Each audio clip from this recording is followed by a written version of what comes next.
केकड़ा की कहानी। बहुत समय पहले की बात है। एक घने जंगल के बीचों बीच एक बहुत ही सुंदर झील था। उस झील में बहुत सारी मछलियाँ और केकड़ा भी रहता था। वह सब बहुत खुशी से मिलजुल कर रहते थे। लेकिन हर रोज उस झील के किनारे एक सारस आकर मछलियाँ पकड़कर अपना पेट पूजा करता था। जब भी सारस झील किनारे आ पहुँचता, तब सारे मछलियों के बीच भागा दौड़ी शुरू हो जाता था। ऐसे दिन बीतता गया। धीरे धीरे सारस बूढ़ा और कमजोर होने लगा। पहले की तरह वह शिकार भी नहीं कर पा रहा था। सारस बहुत दुखी होकर झील किनारे बैठ गया। सारस का यह हाल देखकर झील की मछलियाँ बहुत खुश हुई। सारे मछली सारस के सामने तैरने लगे, पर सारस ने उन्हें कुछ नहीं किया, सिर्फ बैठा रहा। ऐसे कुछ और दिन बीत गए। सारस को ऐसे एक जगह बैठा हुआ देखकर केकड़ा सारस के पास आया और पूछा, भाई, 2-3 दिन से देख रहा हूँ तुम यहाँ चुपचाप बैठे हो, एक भी मछली नहीं पकड़, खाना भी नहीं खाया, क्या बात है? केकड़े की बात सुनकर सारस फूट फूट कर रोने लगा।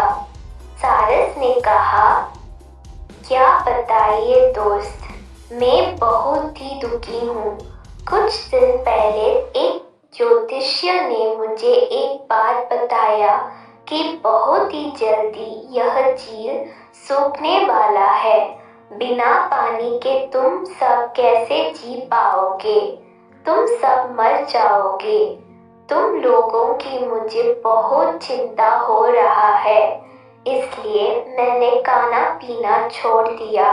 केकड़े ने कहा, क्या बोल रहे हो? यह तो बहुत गंभीर और चिंता की बात है, मुझे सबको बताना होगा। सारस की बात केकड़े ने झील की सारी मछलियों को बताया। सारी मछलियाँ और केकड़ा मिलकर सारस के पास गए और बोला, क्या बोल रहे हो, झील सूख जाएगा? तब हम सब कहाँ जाएंगे, क्या करेंगे? कोई तो उपाय होगा ना बचने के। हम सब ने तुमको हमारा दुश्मन समझा, पर तुम तो हमारे दोस्त निकले। हम लोगों की चिंता के कारण तुमने खाना पीना छोड़ दिया। दोस्त, अब तुम ही कोई उपाय बताओ।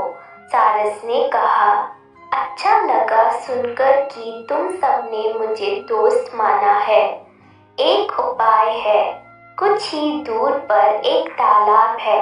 अगर तुम लोग चाहो तो मैं एक एक करके तुम लोगों को वहां छोड़ सकता हूँ। सारे मछली मान गए और कहा, ठीक है ठीक है। तालाब में पहुंचने के लिए अगले दिन से सारस एक एक मछली को अपने चोंच पर लेकर जाना शुरू किया। ऐसे कुछ दिन बाद केकड़े की बारी आई। सारस केकड़े को लेकर रवाना हुआ। कुछ दूर जाने के बाद केकड़े ने सारस को पूछा, भाई, यह तालाब और कितना दूर है? केकड़े की बात सुनकर सारस हंसने लगा और कहने लगा, तालाब? कैसे तालाब? यहाँ कोई तालाब नहीं है। मैं तो खाने के लिए तुम सबको यहाँ लेकर आ रहा हूँ। इतने दिनों से मछली खा कर बोर हो गया हूँ। आज बहुत मजा आएगा तुमको खाकर। आसपास देखो, तुम्हारे सारे दोस्तों की हड्डियाँ। अब तुम्हारी बारी है। यह बोलकर सारस एक बड़े से पत्थर पर आकर आ बैठा। सारस की बात सुनकर केकड़ा बहुत गुस्सा हो गया और अपने आप को बचाने के लिए अपने दोनों हाथों से सारस का गला दबा दिया और कुछ देर बाद सारस मर गया। फिर केकड़ा अकेले झील वापस आ गया और बाकी मछलियों को सारस के चाल के बारे में बोला और कैसे उसने सारस को मार डाला यह भी बताया। सारे मछली बहुत खुश हुए और निश्चिंत होकर रहने लगे। इस कहानी से हम यह सीख मिलती है कि हमें हर काम सोच समझकर करना चाहिए और किसी की बातों में नहीं आना चाहिए।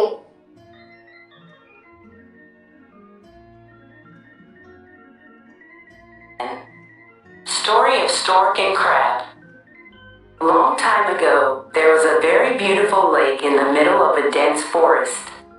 A lot of fish and crab also lived in that lake. They all lived together very happily, but every day a stork came to the bank of that lake and used to worship his stomach by catching fishes. Whenever Saurus reached the shore of the lake, all the fish used to start running. Days passed like this. Slowly the stork started getting old and weak.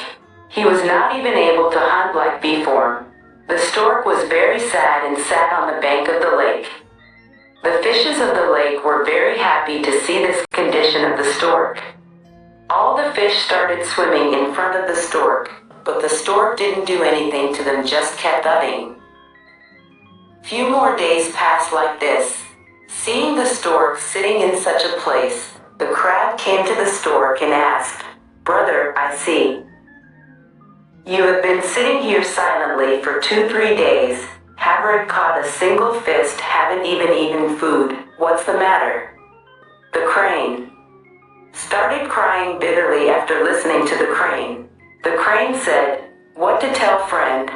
I am very sad. A few days ago an astrologer told me a thing that very soon this lake is going to dry up. How will you all survive without water? You all will die. I am very worried about you guys. That's why I stopped eating and drinking," the crab said. "What are you talking about? This is very serious and a matter of concern. I have to tell everyone." The crab told the story of the stork to all the fish in the lake. All the fishes and the crab together went to the stork and said, "What are you saying? The lake will dry up. Where will we all go then? What will we do? There will be some way to escape. We thought you were our enemy, but you turned out to be our friend. You stopped eating and drinking because of our concerned friend. Now you tell me a solution." The stork said, "It's good to hear that you all have considered me as a friend. There's a solution. There's a pond just a short distance away. If you guys want, I can drop you guys there one by one." All the fish agreed and said, "Okay, okay." From the next day, the stork started carrying one fish on its beak to take it to the pond. After a few days, it was the turn of the crab. The stork left with the crab. After going some distance, the crab asked the stork, "Brother, how far is this pond?" Hearing the crab, the stork started laughing and said, "Pond? What kind of pond? There is no pond here. I am bringing everyone here. I am bored after eating fish for so many days. Today you will have a lot of fun after eating and look around at the bones of all your friends. Now it is your turn." Saying this, the stork came and sat on a big stone. The crab got very angry after listening to the stork, and to save himself, he strangled the stork with both his hands, and after some time the stork died. Then the crab returned to the lake alone and told the rest of the fish about the trick of the stork and how he had killed the stork. All the fish were very happy and started living peacefully.